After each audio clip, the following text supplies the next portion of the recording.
सोचो, एक माँ अपने बच्चे को सीने से लगाए पानी में डूब रही हो। आखिरी बार वो क्या सोच रही होगी, अपने लिए या अपने बच्चे के लिए?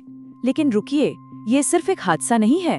इस कहानी में कुछ सवाल हैं जो अभी तक अनसुलझे हैं। आज के इस विश्लेषण में हम मध्य प्रदेश के जबलपुर में हुए उस दर्दनाक हादसे की गहराई में जाएंगे जिसने पूरे देश को झकझोरकर रख दिया है।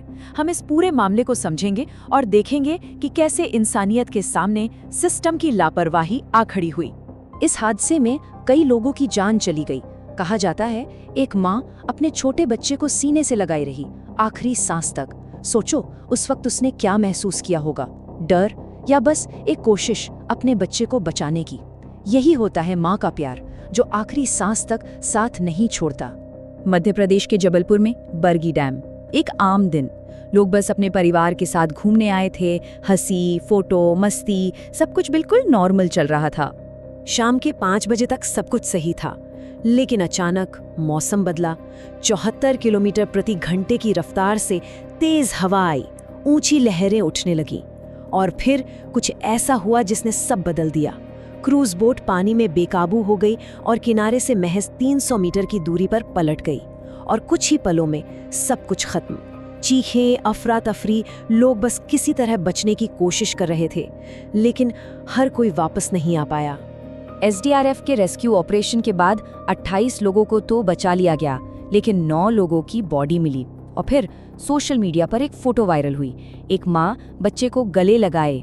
लोग रो पड़े, कहने लगे यही है उस हादसे की सच्चाई।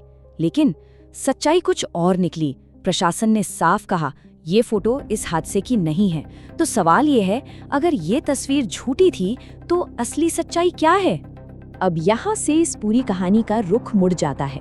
बताया गया कि जान गंवाने वाली उस माँ के पास तो बचने का मौका था, वहाँ सेफ्टी इक्विपमेंट मौजूद था। उसके पास लाल रंग की लाइफ जैकेट थी, वही जैकेट जिसे पहनकर इंसान को पानी पर तैरते रहना चाहिए।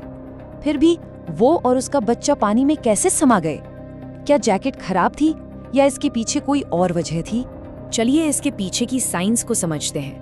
लाइफ जैकेट असल में पानी पर बिल्कुल हवा से भरे गुब्बारे की तरह काम करती है, लेकिन जब उस पर लिमिट से ज्यादा वजन पड़ता है या जब इंसान पैनिक होकर पानी में छटपटाता है तो वही गुब्बारा एक भारी पत्थर में बदल सकता है। जब उस माँ ने डूबते हुए अपने बच्चे को ऊपर रखने की कोशिश की होगी तो उस एक्स्ट्रा वजन और पैनिक ने उस लाइफ जैकेट की कैपेसिटी को पूरी तरह खत्म कर दिया। सेफ्टी रूल बिल्कुल सिंपल है, एक इंसान के लिए एक लाइफ जैकेट। लेकिन उस दिन सच्चाई कुछ और थी। माँ और बच्चे को एक ही जैकेट शेयर करनी पड़ी। क्यों?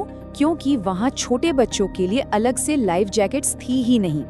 अगर बच्चे को अलग जैकेट मिली होती तो शायद आज वो 2 माह जिंदा होते।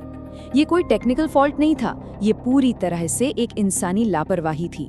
क्या ये सिर्फ एक हादसा था या सिस्टम की लापरवाही? लाइफ जैकेट्स का ना होना तो बस एक छोटी सी शुरुआत थी, असली कहानी तो कुछ और ही है। ये आंकड़े देखिए जो इस पूरे सिस्टम की पोल खोल देते हैं। ऑफिशियली कागजों पर सिर्फ 29 टिकट काटे गए थे जो नाव की कैपेसिटी के अंदर था, लेकिन असलियत में उस नाव पर 43 से 47 लोग सवार थे, कैपेसिटी से कहीं ज्यादा भीड़। ये सब महज चंद रुपयों का एक्स्ट्रा मुनाफा कमाने के लिए किया गया और इसी ओवरलोडिंग ने नाव का बैलेंस बिगाड़ने में सबसे बड़ा रोल प्ले किया। क्या बोट में सेफ्टी थी? क्या लाइफ जैकेट्स मौजूद थीं? क्या मौसम की चेतावनी को नजरअंदाज किया गया? सच तो ये है कि 74 किलोमीटर प्रति घंटे की हवा की वार्निंग को पूरी तरह नजरअंदाज किया गया। नाव पर काम करने वाला स्टाफ प्रोफेशनल नहीं बल्कि दिहाड़ी मजदूर थे जिन्हें किसी इमरजेंसी की कोई ट्रेनिंग ही नहीं थी। न बच्चों के लाइफ जैकेट्स थीं और न ही आसपास कोई लाइफ गार्ड या रेस्क्यू बोट मौजूद थी। यही हमारे सिस्टम का सबसे कड़वा सच है।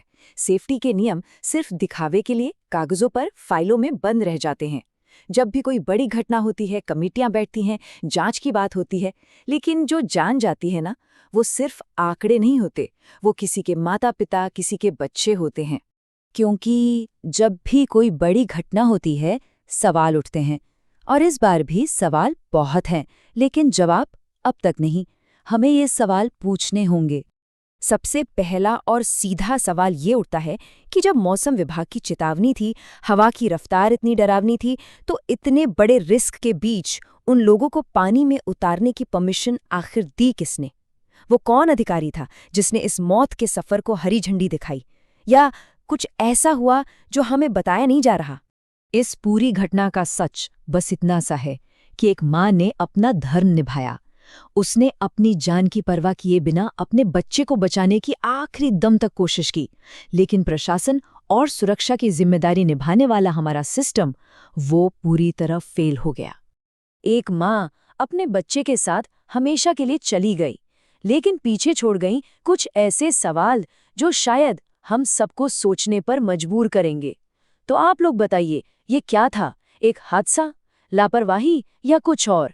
कमेंट्स में जरूर बताना, क्योंकि सच्चाई तभी सामने आती है जब लोग सवाल पूछना बंद नहीं करते।